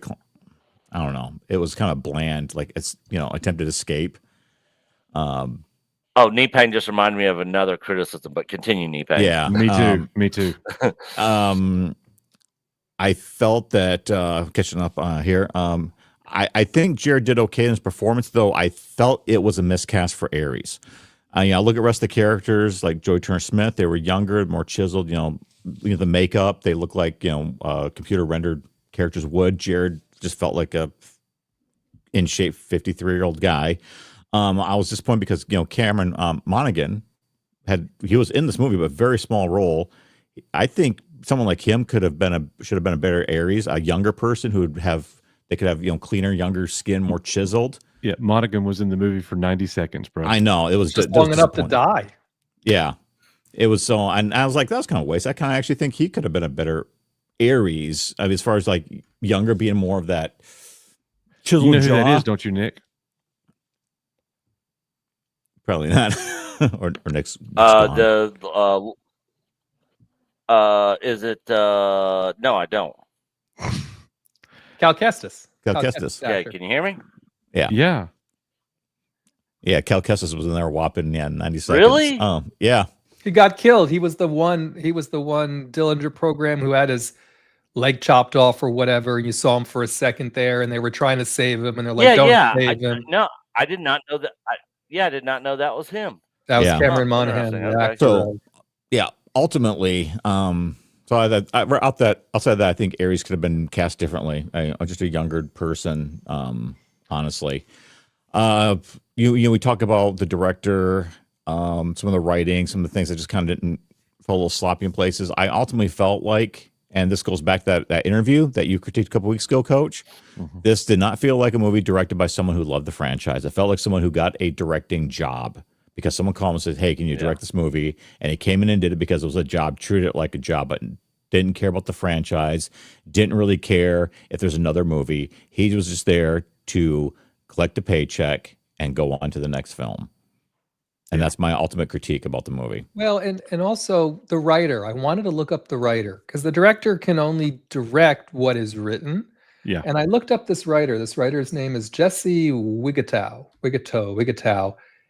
he has almost no writing credits, and the most recent thing he was known for was 2 episodes of Daredevil Born Again. Mhm. And other than that, he's written basically nothing. Oh my gosh. A director can change the script. No, I get kind of it. feel like he just took what was given to him, but like, okay, I'll direct this. But I did feel like he sat down like a director and been like, this isn't going to work. We need to rewrite this as characters. Like he just took whatever this writer gave him and okay, I'll do it verbatim and I won't challenge it. And I'll just, whatever you tell me to do, give me a paycheck. The thing is, Steven Lisberger is still around. So why not get him involved? And I don't know if they did or not, or to what degree. I'm not sure. But this movie, Knee Pain made me think of this, and then Nick, he made you think of something. This movie made me realize that I think I have a problem with watching females run. Yeah. And Eve, the actress, they are slow. But every woman running in this movie runs like she's stuck in mud. But you know who had even a bigger problem than you, Coach? The actress who played Eve Kim commented in an interview. She said, geez, we did a lot of running in this movie. She said, I felt like I was running. I had to learn. She even was on it herself about it, and it showed on screen. It did. I would rather see Rosario Dawson running in the volume than I might want to see her running anymore. I probably need to make a new video of making fun of these people run because it was bad. You're gonna die. You have to run faster than that. She was running faster. You could wake me up at 3 a.m. and I could hop out of bed and run faster than those women. That's how you run from your dog when you're playing with your dog in the backyard. At one point, she was running. Maybe she was running from the recognized. She was running from something. And at one point, I thought to myself, I think it's getting farther away from her to give her a head start. I think the only reason she's getting away from it is it's slowed down. Even when Jodie Turner-Smith was running in circles around the thing, going out, I was like, the parking garage. Yeah. I'm running for the recognizer. Why don't you just find I don't know. I was like, find a subway. If it can't, I don't think this thing can go below ground. Like, I don't know. That part I wasn't really feeling, but yeah, I hear you, Coach. Nick, what did Knee Pain make you think of that was another negative? Oh, so when they were in Flynn's office and they were trying to hurry up and get him inside before the time runs out, and Jodie Turner-Smith's character is sitting there. And he's like, just change of plans.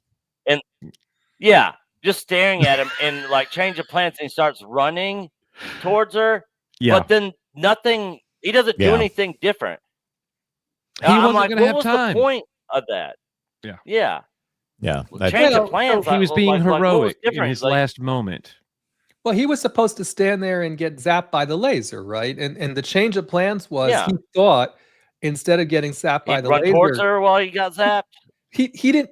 I don't know if he expected to outrun the laser or thought maybe they would turn it off.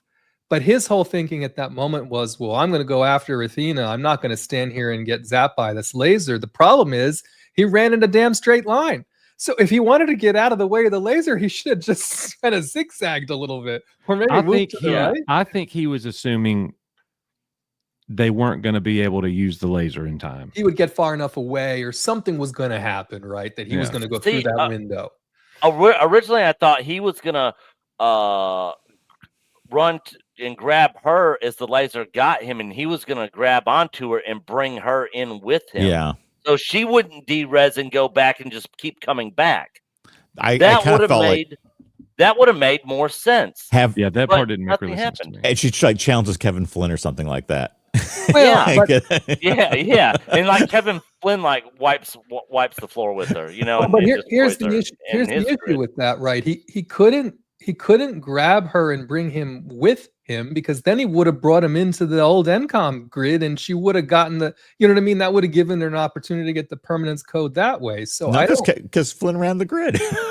But you know what I mean? I think the whole thought process there was, you know, in his mind, well, I'm just going to get rid of Athena. It was the dumbest thing he could have done because then no one would have got the permanence code. Again, that's what feels like a half-written part in a script that didn't get fleshed out or reviewed, that the director just took and that in the storyboards and just did it as is. Like he didn't sit back like a director and been like, no, we're going to rework this scene. I think we're aligned here. The director-writer combo in this movie was not complementary enough to sort of help each other out, right? In the way that we hoped they would.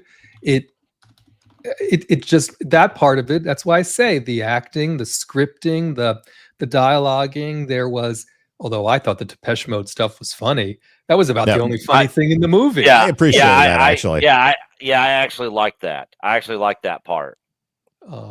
So again, that's why, for me, the reason why I rate this movie so highly is the spectacle that it provided. Right, it's the love and the visual effects and the sound and the deference they paid to the original grid and to some of the legacy story points, and all of that is the reason why I enjoyed it a lot. But if we really analyze the story that they were trying to tell us, the way it was written in this movie, it was a pretty poorly written story.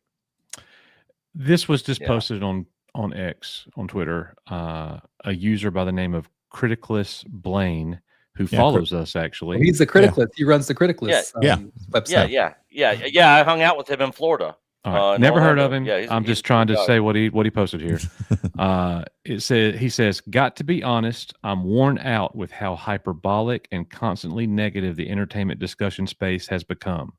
Tron Ares isn't bad. I had fun, and I would watch it again. And per usual, I don't even give a quarter shit if it's an unpopular opinion. And then I look into the comments, and Chris Gore responds to him and says, respect. Remember, my opinion does not invalidate your opinion. That is what we need more of right there. Yeah, I saw that. And Chris and Alan hated the movie, by the 100%. way. We need a lot more of that. Instead of, and this is what's irritated me.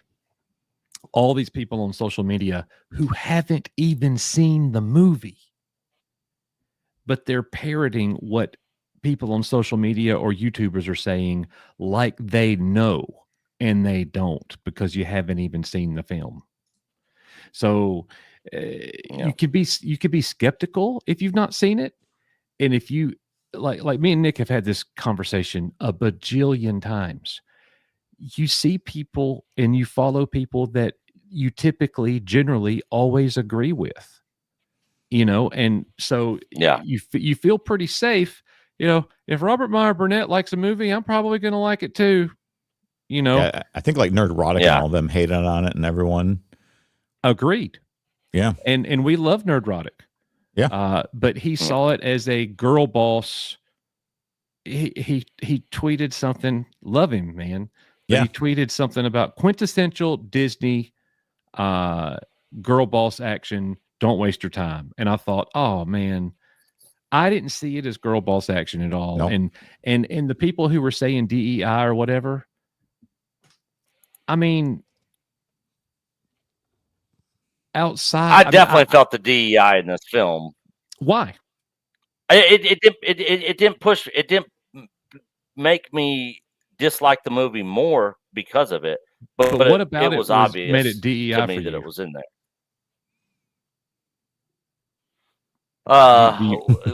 They had to have a woman of color in there. They had to have a Asian in a strong position. Jared Leto, he was the bad guy turned good guy. The other white guy, bad guy turned good guy is not really DEI. Guy. No. So it's really just the two female characters, right? There was a couple other moments in it, but I'd have to go back and take notes. I mean, they weren't having write down. They weren't picketing for trans rights or anything in the movie. Is every single time, and this is a rhetorical question. I'm not. I understand what Nick is saying. I obviously I get it. Is every time we see a person of color in a movie going to be DEI? I didn't feel like, even like, what was it, her right hand, was it the Indian guy who did the presentation? He was Mexican. Indian guy. Yeah. And I didn't feel that because I attended a Google webinar of a new announcement, and the top executives are Indian. That's just how it is in the tech companies. I don't know. I didn't really feel, I was like, that feels kind of normal actually. So I don't know if that's if Yeah, Nerd I actually did not feel deep. I don't know if that's what they felt, but it's like, well, Nerdrotic, I'm sorry if you felt that was like one of the representations of DEI. I guess you don't work in the tech industry because this is something you see all the time. I mean, so. I get it because it's Disney, so yeah, it's just easy to say, "Yep, typical," But I didn't feel that way watching this movie, and I don't like Jodie Turner-Smith. Yeah. Not only that, what I think really helped this. What I think really helped this movie from that respect is every time you saw this cast together doing interviews, it was all about the movie. It was all about why they love Tron. It was all about what they enjoyed it was exactly what you're supposed to do. It was only about what they loved about. And they weren't making dumb comments about politics and latest events or anything like that. Playing their parts, why they felt good about it, what they were hoping for, what was challenging for them. I'm like, little fun anecdotes and other things. I'm like, holy shit. They're actually out there doing what I would expect them to do in a nice press junket. I think Tron's just a reminder. It's like, listen, we a lot of our friends in our circles, we all don't agree on stuff. We're going to take very opposite opinions. And it doesn't mean like I'm going to go like, I'm not going to be like on Monday, be like, you know what, Film Thread, I didn't agree with you, unsubscribe. No, like it's not, this is just how it's going to go. What did Derek say about the movie? The worst movie he's seen this year? I didn't see Derek's comment. No, really? Derek Anderson said this was the worst movie, and I'm like, bro, really? Like, I mean, and I'm not going to argue movies with Derek. He's 10 times smarter than me. But I respect his opinion, but it's just that tells you, and I normally agree with everything Derek says. You know what I mean? So now I also agree with what my brother Lucas says right here. From what I gather, they swapped out Sam Flynn for the female, and I have had problems with that, Coach. I wanted to see a continuation of Sam Flynn and Cora's story. So I don't think I'm speculating here. Yeah, I don't think that was a DEI decision. If they were going to make the Sam Flynn Cora story, that would have happened 10 years ago. Yeah, that time had passed. They didn't have faith in that. They didn't think that was going to be what gave Tron life moving forward. I generally just was conscious that we didn't get Sam Flynn. Even a small appearance where him announcing he's going to step down, like a very short clip. They set it up for the next movie. They did. In a major way. If you guys haven't seen it, spoiler alert, they show a dang picture. And it looks like Sam and Cora's kid. And Ares is out in the real world looking for them. If he finds them and we get a Tron 4 and the Dillinger grid is an actual real mass threat a la Tron Legacy, what if they have to go back to the Incom grid and revive Tron and they all have to go fight Ares, Sam Flynn, and Tron against Dillinger and his army? Dude, I just gave myself chill bumps. The Dillinger picks up. That's why I was saying I was so pissed off. Yeah, because I'm more interested in the movie they set up in this movie than this movie. I agree. You know, and if you kill the franchise with this and we don't get that, that just makes me even more pissed off at Disney. Yeah. Because I love the Tron franchise. I mean, I was hyped for this movie. I didn't like it as much as I was hoping I was going to like it. But like I said, the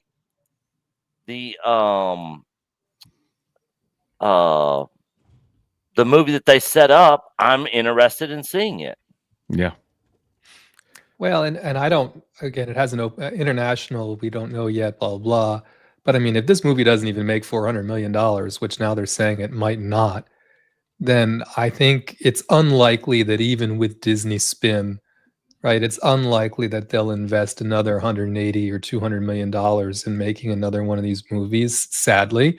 I do think if it had gotten to 500 or 600 million, even though that probably still would have been barely or not even technically profitable, they would have said, okay, people did come out.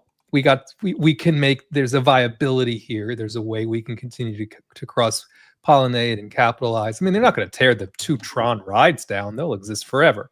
Right. Mm-hmm. But in regards to getting another movie, if this thing doesn't even make $400 million, I think it'll never happen. Yeah, and that's a real shame, man. But here's the thing: Tron has never been mainstream. Yep. It never has been.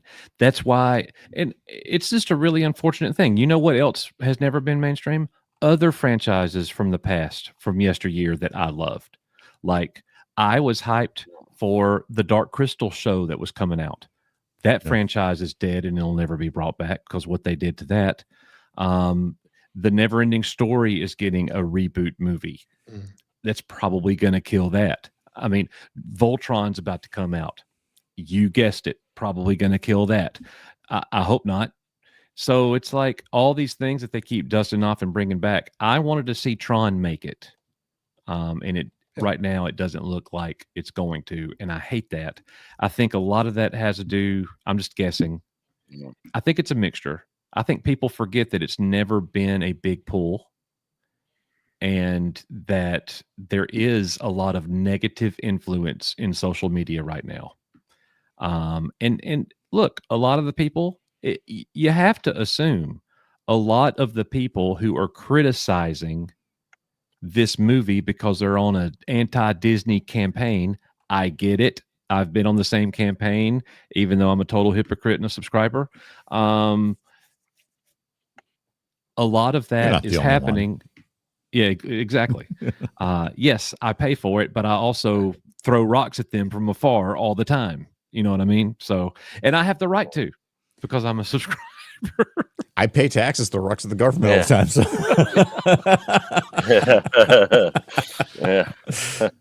I think on your point, Coach, if this movie had come out pre-pandemic, I think we would probably be having a very different conversation about its performance.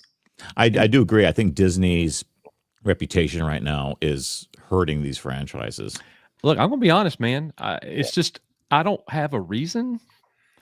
It's just a gut feeling. Let's say it's 2025 and Tron Legacy came out today. Ooh. Tron Legacy didn't come out in 2010. It came out today. Yeah. I think people would be killing it. I think it would be no different than Ares. Same exact movie. I think people, it would perform about the same. And I think that everybody here is like, Tron Legacy is a superior film. We all kind of see it that way. And I don't think it would do any better. Yeah, I think with I think in my score, I get about 6.5 out of 10 right now.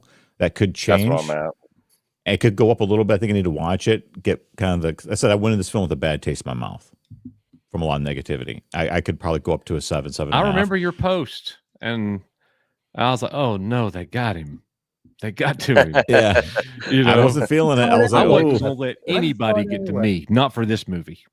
I was like, "You could ask Rissman and Nick." I was like, "I don't care what anybody says. I'm going to watch this movie." I love Legacy now more than when it came out. When it came out, I just enjoyed it. Yeah. It took me a few more years to love it more. So I guess the last thing to say on this, I do think it's a testament that every one of us would watch this movie again in the theater, because I'm in that boat also. Yeah. So I would, whether we thought it was perfect or not, this movie. Hey, Haley. This movie is theatrical. That sounds just like a stupid way to put it, but I mean, just it's that kind. The sound design, the visuals, it's made to be watched on IMAX in a theater on a Dolby screen, in the Dolby screen, or with a 4K steelbook. Yeah, I'm definitely gonna get this on 4K just because visually it looks great. It'll probably be the Tron movie I watch the least. I watch Legacy probably at least once or twice every year. And so, but yeah, more than likely we'll probably clip a lot of this, because, I know a lot of we haven't made a people review yet. Yeah, this is our review. we'll clip this out and we'll post it. But real quick, if you guys aren't subbed, sub to EBN. Checked all the boxes we're asking for. Nick, I look forward for your review. I want to hear what you guys say. Where's my Black Hole movie? Thank you, Nick. Echo Base Network. Subscribe. I'm a subscriber. Yeah, and Chris wants a Black Hole movie. I love Wait, it. Black Hole. There's another one. Talk about a cult classic. Bro, that movie would have no chance to be successful today. Do you know that movie still freaks me out? Every time I it watch is that scary. movie, it still freaks me the F out. I've not seen it in years. I mean, It is I was every probably a bit as kid when I creepy saw now that. as it was the first time I saw it, and I know what's going to happen. Hey. Ooh. Hot take: Vincent is the greatest droid in cinematic history. Oh, he was awesome, or is awesome. And Better than Maximilian is just anything a in son of Star a bitch. Wars or Don't anything else. hardly remember him. And And then when it Maximilian is ends- scary. He's scary, but he ain't Ed 209. You It know. ends and the guy is in Maximilian in hell and the whole. I'm getting the willies just thinking about it's it. crazy. It's Well, crazy. What about When the you realize robot that- from Lost in Space? Oh, jeez. Yeah. it's- Danger. Yeah. All right. Well, look, we're not even going to get to hit all of these other. We do have some super chats that are Tron related, so Yeah, let's make it clear so. on those. And we're almost at 2 hours. I think we need. I know you guys. We want to do a little shorter one, Yeah. but let's hit these super chats and then Let's and do it. then- Zombie Box Reviews, £2. Tonight's stream is sponsored by Mako Mermaids, which I hear is on Disney Plus. guys. And Disney Plus subscriptions. Thank you, Zombie Box. Mako Reviews. We Mermaids and appreciate Disney that. Plus. Yeah. And Zombie Box Reviews with a £5 super chat. Rissman whipping. Oh, my. I know. God. It's a super chat. It has to be shown. Oh, yikes. Hold up. Hang on. Where's here? Here we go. And then Yeah. right after they sent this in, I had to get up for a second, and then they said, "Oh, he went for a sock right now, right in the second." And then I sat back down. He's like, "Oh, that was quick." I just had to get up. It didn't take long. And when we Oh get my older, you're lucky if anything happens at all. So. Totally agree. Totally agree, Frankenweiner. Someone needs to Sheesh. bring back Tron Uprising. Yeah. And I thought Gillian Anderson, I thought she looked great for her age. in this Same. movie. Yeah. I feel. Yeah, that's what brought up this whole. That's what brought up Zombie Box's Right. comment, and It was then wonderful. Debbie's got one too. One of her flatter performances, though. Well, and I think it was the writing. She Yeah. was just Yeah. doing what she was told, you know? Yeah. So Yeah. Debbie is a huge fan Yep. of Anderson's and being a huge X-Files fan the way that she is. So Debbie, thank you so much for the $10 super chat. She says, I absolutely love Gillian Anderson as Scully from the X-Files, but her character as the mother was a waste of her acting skills. I could not agree more. Yep. I agree. I 100% agree, Debbie. 100% agree. You know, and that goes back to the writers of this movie. You know, I don't know who Disney's hiring over there. Like, I really don't. There's so many talented writers out there and so many people that love the Tron franchise that would have done so much better, you know, but yeah. As I It's said, Disney. What are this you gonna this do? movie was not created with love of the franchise. Agreed. It was a paint job. It's Yeah, almost like I J.J. Abrams. Never mind. Never mind. Star Trek. Yeah. Or Star Wars. Yeah. You know, Anything with star in it. Yeah. Yeah. And then Debbie had Young a with a $2 super chat. What about the end credit scene? I loved it. Definitely set up for a fourth. It movie. didn't make sense to me. But doesn't it make a little bit more sense knowing that was Sark's designed disc? So when he equipped it, that's what gave him the Sark helmet and everything, the armor. I understood why. No, because other people had other people's discs in the previous movies and they didn't turn into those people in Legacy and the original Tron. He didn't turn into the person; he just has his armor. Maybe and- it's a DNA Oh, thing. it looked like he turned into him. Mm-mm. No, he still has his I'll face have and to everything. rewatch it. It looked like And I mean, I took that whole sequence as because the grid was malfunctioning or he was in the process of rebooting it when he came back in or something, right? That it got reset to base code somehow. And so that's why when he got in there, that disc made an appearance. And you know what I mean? That's why it was weird. But that's just me. You're That's saying the me. system rolled back. Yeah. But that was me filling Yeah. in the blanks based upon what was on the screen. rolled back to Windows 3.11. Well, I mean, basically, that's what happened when he was typing, right? When he was typing, it was last good, and he was typing these things that were basically like speedily, I think, trying to get it back to something that he could. You know, I but want to that- know. That just goes back to the writing of this. We shouldn't be having to do mental gymnastics to try to come up with explanations of what we saw on screen. See, I don't think that we're intended to know fully that scene. That's the cliffhanger. That's, oh my gosh, is he Sark? Is he not Sark? What's going on right there? It's definitely a callback to the original movie. I think that that's done purposefully in a moment like that. Yeah. Some of the other stuff you're mentioning, Nick, I agree with. It's like, what does that even mean? You know, I get that. And from a nostalgic standpoint, it was the last thing I expected. So whether or not we're on board with why or how it happened, I have to say they got me. Right. I said I certainly wasn't expecting none of that. Right. So I mean, when the helmet started to shape and I was like, oh, and then it cut. And as soon as it happened, and it was like Exactly. I was like, okay, that's good. Thumbs up on that. Haley loves Star Trek. Haley, have you ever watched Deep Space Nine? Yeah. Coach hasn't, other than the first season and season 1 and half of season 2. Did I get halfway through season 2? Yeah. Barely. Yeah, we got halfway.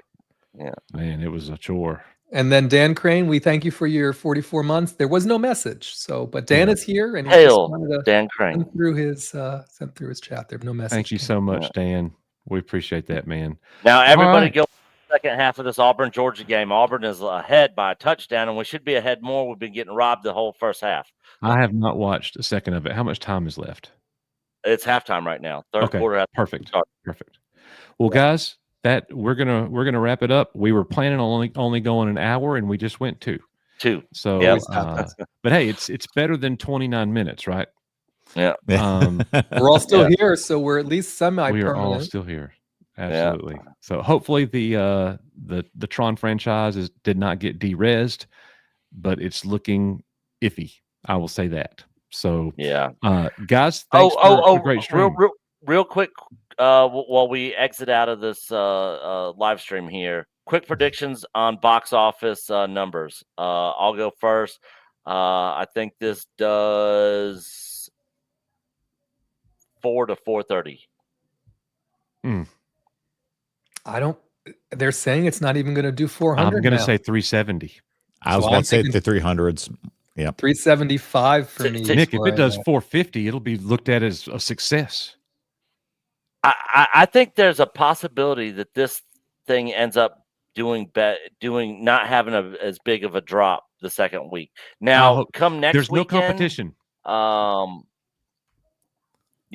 Come next weekend, if it's like an 80% drop, I'll be changing my opinion. But I think that, even if people just go see it for the visual effects of it, I think it's worth seeing for that. I definitely recommend people to go see it. Even though I didn't like it and I gave it a 6.5, I didn't hate it, but I didn't love it either.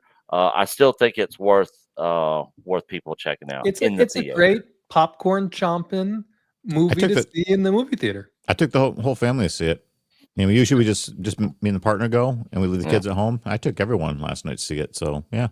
And it is a 4-quadrant film, but again, it's a very nichey. You know what I mean? It's just it's Tron. It always has been. Yeah.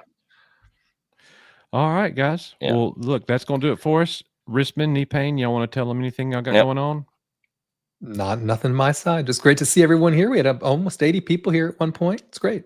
Yeah, Appreciate it was good. It so much. So thank you guys for being here with us on this Saturday night. Normally we stream on Thursday nights. We had to push this one back. I believe, yes, Thursday night this coming week, we will be back to our regular scheduled Thursday night streams. But we're going to start mixing in these Saturday nights as well. It's not going to be every Saturday, but when we can do this, we will. Battlefield 6 is here. We'll also be playing some Battlefield 6. Nick, I might be playing some Battlefield 6 after the game tonight. So if you want to mess around with that, we might be able to do that. Patrick's definitely going to be on it. I got some work I'm going to do after the game. Okay. It'll take me maybe an hour, but I'm definitely going to be down for playing tonight for sure. All right. Well, guys, thank you I'll very probably much. be up late playing tonight. Knee-Pain, anything you want to say on the exit here? Don't subscribe to me. Don't follow. That's your normal. That's your normal thing. Yeah. Yep. We love that. All right, guys. Well, great show. Thanks everybody.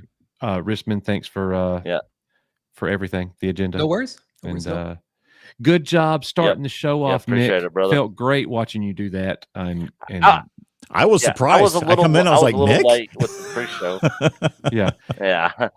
Yeah, I was a little slow on starting the pre-show, but I was, like I said, I was right in the middle of trying to get some work done. It's all good. All right, guys. Well, that's going to do it for us. Nick will be getting the review out from this live stream. That will be it's going to be a mega review because we talked about that movie for over an hour. I don't know if we want to release that. We might need to cut a video. We might need to. We'll either cut a video or call me after the game, or we could. Yeah, I'll call you after the game. Call me after the game, guys. Thank you so much. As we always say here, you are Echo Base Network. We love you very much. We'll see you next Thursday night, and we'll be getting out some content between now and then. We'll see you guys on the next one. Take care, everyone. Bye, guys.